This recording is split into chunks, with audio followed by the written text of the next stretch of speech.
Okay. Thank you thank you Sumanda for giving me chance to stand in this stage. So I just want to talk something important today, and sometimes this is present in our heads, in our desk, and in our hands. Is artificial intelligence. So first, I want to talk to Joseph for AI to learn English.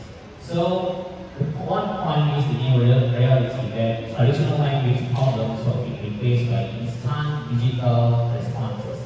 And the paradox is AI over massive automation of creative, cognitive, and societal risks. And this is our question. As we unlock digital doors, what are we leaving behind? So, the first is I want to talk about what is AI.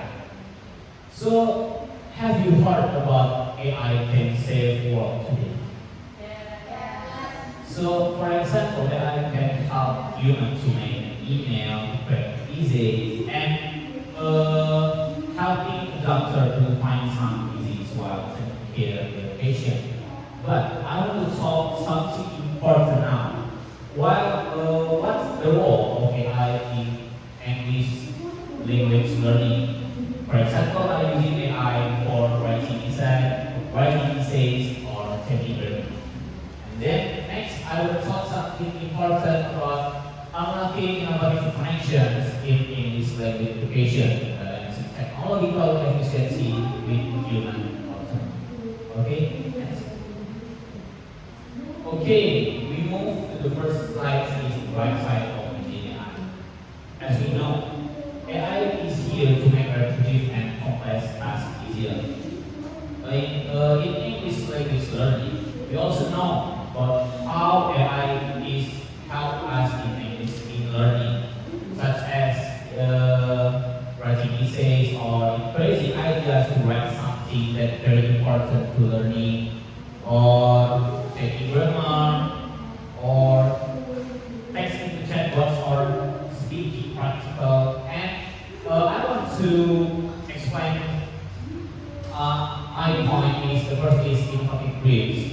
AI bridges geographical and financial barriers for learners. Second is efficiency and optimization. Provides personalized learning, tests, and instant feedback. And last is global access. Connects students with adaptive English learning materials. That's why AI has a very important role in our daily life, in learning. Okay, next slide.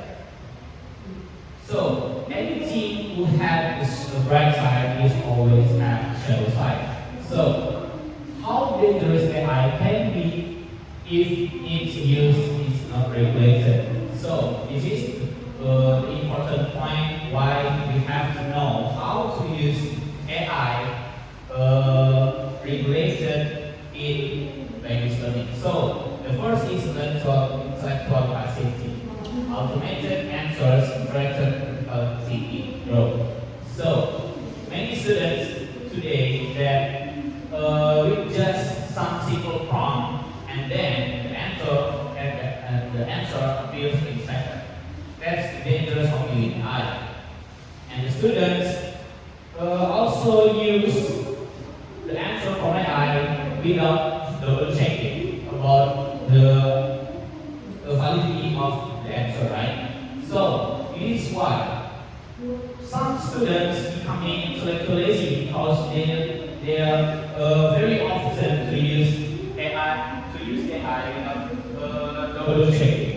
And then social alienation, chatbots run risk of undermining genuine empathy and human connection. And then a danger creating technically fluent learners who lack critical depth. Then I want to talk about something more dangerous if we very often use AI. As we know, as a student, right, we have used chatbots or GPT for answering the exam question, right?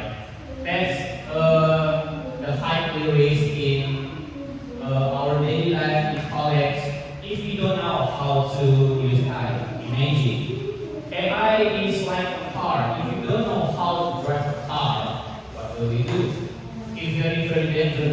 power without learning the power first. Okay, that's why I want to explain the second social alienation chatbots are the risk of undermining and empathy. We know that today is many people that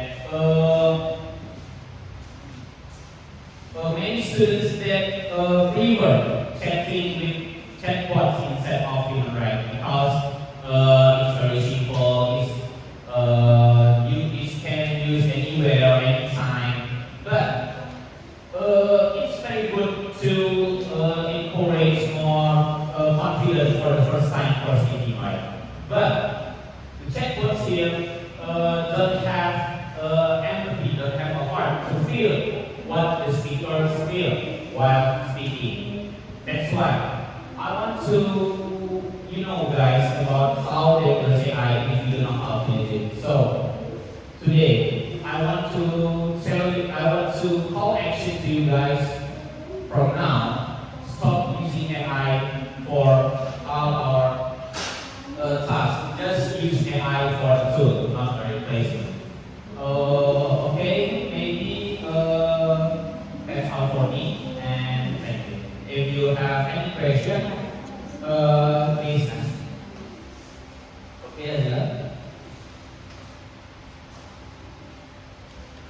Thank you. So my name is Azula, and my question is: in your speech, you mentioned that AI should be an auxiliary tool and not a cognitive substitute.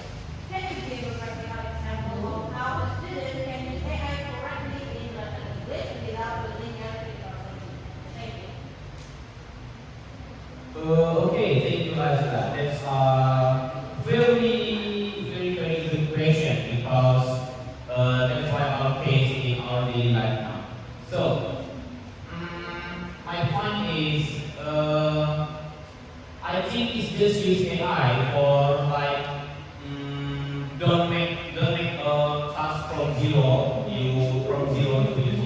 It's just like, for example, I'm using GPT or Gemini for increasing idea while I'm writing my essays, or I have a lack of idea while I'm getting PowerPoint, and I want to check my grammatical class while I'm writing essays. So that's why we have to control ourselves while using AI. And I want to tell about something important more. This is why AI has roles in learning language, but the more important role is teacher, because teacher is still important role in our in English language learning. So that's why I want